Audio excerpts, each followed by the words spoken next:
हाँ तो दोस्तों, आज हम बताते चलते हैं आप लोगों को कि इजराइल और ईरान के बीच में किस चीज को लेकर तनाव इजराइल को चार धाराएं दो जैसी शायद आपको दिख रही होगी। आमने सामने खड़े इजराइल बनाम ईरान का गाजा से शुरू हुआ और बेहतर, तो क्या दुनिया एक और बड़े विश्व युद्ध की ओर बढ़ रहा है? इजराइल का अगला निशाना ईरान की सत्ता है क्या? पाकिस्तान के रास्ते नुक्सेल और वार की पराकाष्ठा की लिखी जा रही। आज आपको एक एक परत खोल कर दिखाए जाएंगे कि इस टकराव की वजह से असली कहानी का अलग चिंगारा करने का किसने पहले शुरू किया।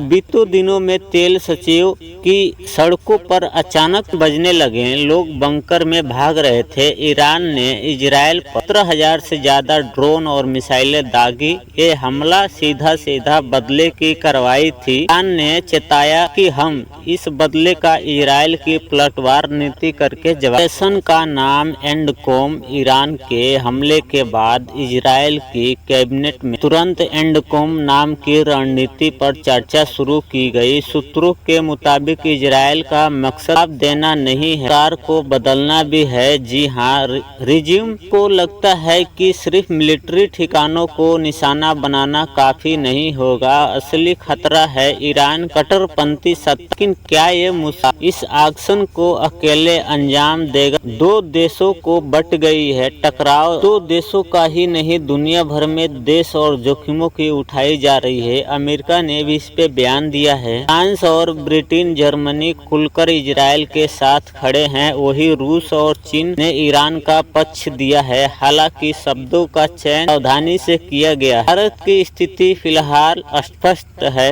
कि लेकिन कूटनीतिक रूप से शांति और अपील करने से लेकर आईसी तक हर मंच पर इस जंग को रोकने की कोशिश चल रही है। नतीजा सिर्फ क्या पाकिस्तान भी इनके साथ खड़ा हो सकता है, इस बात पर दुनिया भर की देश बड़ी सावधानी से आपस में बातचीत करते हुए। अगर इजराइल ने हम पर बड़ा हमला किया तो हमारा जवाब पाकिस्तान की धरती से आएगा। इस बयान में खलबली मचा दी है। क्या ईरान और पाकिस्तान के परमाणु ताकत के इशारे पे दिखा रहा है क्या धमकी? यह वैज्ञानिक वार के ईरान के हाथ में क्या है और इजराइल क्या?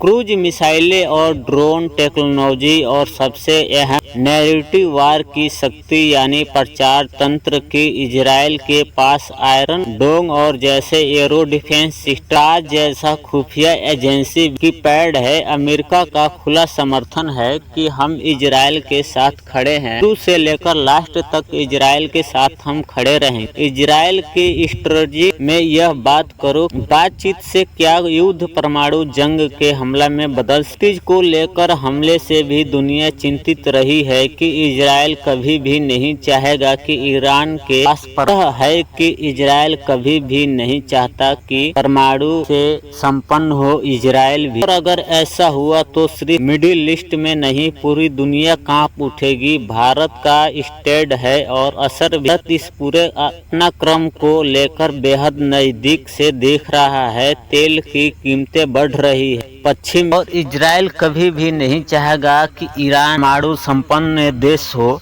जो कि आगे चल को इजराइल को चुनौती दे सके, आंख में आंख मिला के डाल के। ऐसे में अगर जो ज्यादा कोई अगर अगला अपडेट आता है तो हम आप तक पहुंचाने